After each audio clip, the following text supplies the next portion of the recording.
Hi, let's continue our industry life cycle. So previously I have explained on the pioneering stage and also expansion stage. So the third one is stabilization stage. So this is known as maturity stage of growth. And at this stage, the growth begins to slow down. The sales are increased, but at a slow rate. Okay, so it means that at this stage, the products is still in the market and quite stable. And you can see that the product is actually well known to the consumers or to the end users. Okay, so the products have become more standardized and reach its full potential for use by consumers. And at this stage, it is most influenced by economic developments, and expansion comes from the growth of the economy itself. So the products will continue to grow further with the positivity that the economy is doing good. Okay, so for example, at this stage, we can say that the food and apparel industries, the cyclical industries like autos and heavy equipment such as protons. Okay, you can also add some more. The food or beverages like Coca-Cola. Okay, I know you are familiar with Coca-Cola. Alright, like Pepsi. Okay, so these brands are already well known in the market. So jenama-jenama ini kita katakan sudah terkenal di dalam pasaran dan mempunyai followers atau mempunyai penggemar mereka yang tersendiri. So kita call it at the stabilization stage. Okay, so this is at the stabilization stage. For declining stage, right? So for declining stage, at this stage, the industry grows at a less than the overall rate of the economy, or it might even shrink. Okay. So ketika dalam fasa declining stage, declining stage, keadaan industri itu grows at a less than the overall rate of the other industry. Mereka masih lagi ada, tetapi mungkin sudah mula dia punya produk sudah mula menurun. Okay, kurang digemari. Ataupun kalau masih ada tetapi hanya yang follow hanyalah yang pengguna setia sahaja. Okay, at the declining stage. Why it's happened? This is because of the competition from the new products, competition from lower cost suppliers, or due to obsolescence of the product. So mungkin disebabkan faktor produk itu sendiri yang sudah tidak lagi digunakan. Normally investors will avoid buying the stock at this stage, dan ketika ini investors sudah juga tidak berminat untuk membeli share syarikat-syarikat yang duduk di dalam declining stage. Okay, for example, produk yang obsolete dah memang tak ada dah. Okay, typewriter kan, non-digital cameras, or also we call mask currently because of the competitions that they face from AirAsia. Okay, so mask is at quite at a declining stage, but people still using mask accommodation, especially when they have quite such a good offers. But everybody knows mask customer service is far away better than AirAsia. So, but nowadays people would not care to pay more as long as their destinations, they could reach their destinations. They wouldn't care to pay actually at a cheaper price. Of course, they pay cheaper, right? They wouldn't care about the customer service and so on, right? Only some people, yes, some people will actually pay more because they love how mask actually serve them and so on, right? But of course, overall must actually at a kind of a declining stage because they face a kind of fierce competitions by Asia. And currently, because of COVID-19, yes, so they are facing more critical moments, such as in right now, right? Because of the COVID-19, so there are less flights that could fly, and of course, lesser people or passengers who would use their services and so on. Okay, so they are facing quite a critical moment right now. Okay, so you can name a few any other product example under this declining stage, if you know, right? So this is the graph of the industry life cycle.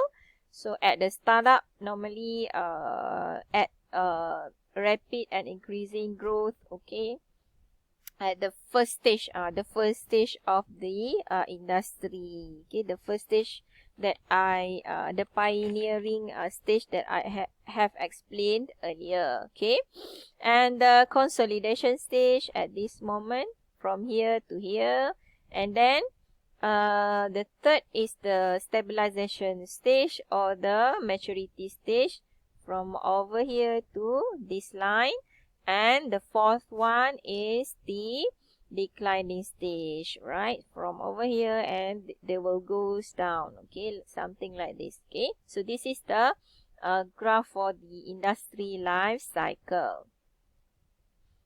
Right. So other than that, we also try to analyze fundamental analysis in terms of company analysis. The one that I have explained in the previous video, okay, is about economic analysis. Okay, still remember this top-down approach: economy, industry, and also company. So the first and the second one, which is economy and industry analysis, I have explained earlier. So the third one is about the company analysis itself. Okay. And this company analysis is even though quite a kind of traditional approach, but this analysis believe that the value of the stock is influenced by the performance of the company. Walaupun approach ini agak traditional, bersifat traditional, tetapi bagi saya company analysis adalah sangat penting before you do a decision to buy a particular stock. You look at the company's performance first. Okay, so if the company's prospectus looks strong and the market price of its stock likely to reflect and be bid up, so you can check the company's prospectus first. The company prospectus normally looks like a magazine ataupun nampak seperti satu profile majalah regarding the company's activities, what are the historical background and how they actually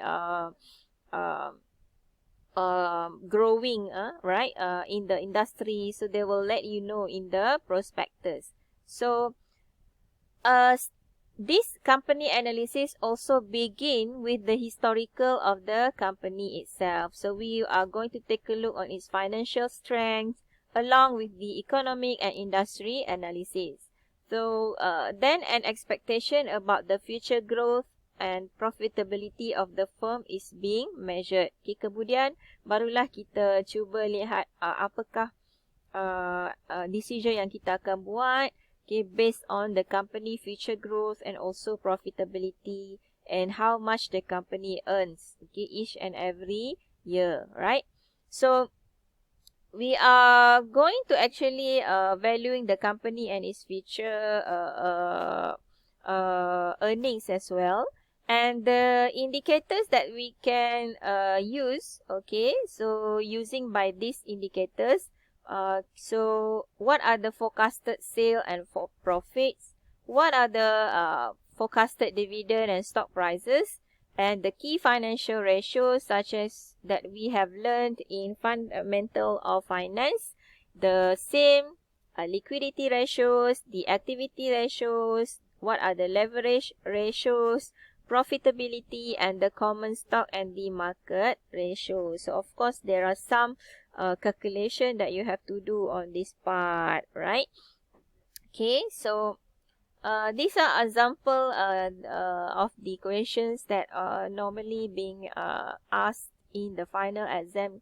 Okay, so what are the differences between fundamental and technical analysis? Normally, we can say that fundamental normally use the top-down approach, which is they analyze the economic first, industry, and thirdly, analyzing the company. But for technical analysis, they are more using like charts, publish market data on the stock, what are the price changes and volume changes, also identify the trend and patterns. So both of these we are going to do in our next coming group assignment, fundamental and also technical analysis. Okay, so these are the main differences between these two analyses. For fundamental analysis, it believes that it's more important to determine the intrinsic value of the share, and technical analysis believe that the market data is more relevant as compared to fundamental data. So dalam fundamental analysis, kita percaya bahawa kita kena kira intrinsic value of the share. Okay, mengambil kira what are the intrinsic value of the share. But dalam technical analysis, mereka lebih melihat kepada market data dan data-data prices yang ada di bursa. Kita tengok pergerakan market price dan sebagainya. Okay, they are more lesser use the intrinsic value lah of the share. Sometimes it's quite difficult to for us to calculate the intrinsic value of the share. And untuk fundamental analysis, it is useful deciding what share to buy, okay, or sell. But for technical analysis, it is more useful in deciding when is the right time to buy or sell. Yes, untuk fundamental analysis, saya lihat dia punya jangka masa itu adalah untuk long term dan kita nak decide apa jenis share yang kita nak beli. But for technical analysis, kita nak decide bila masa kita nak beli dan jual.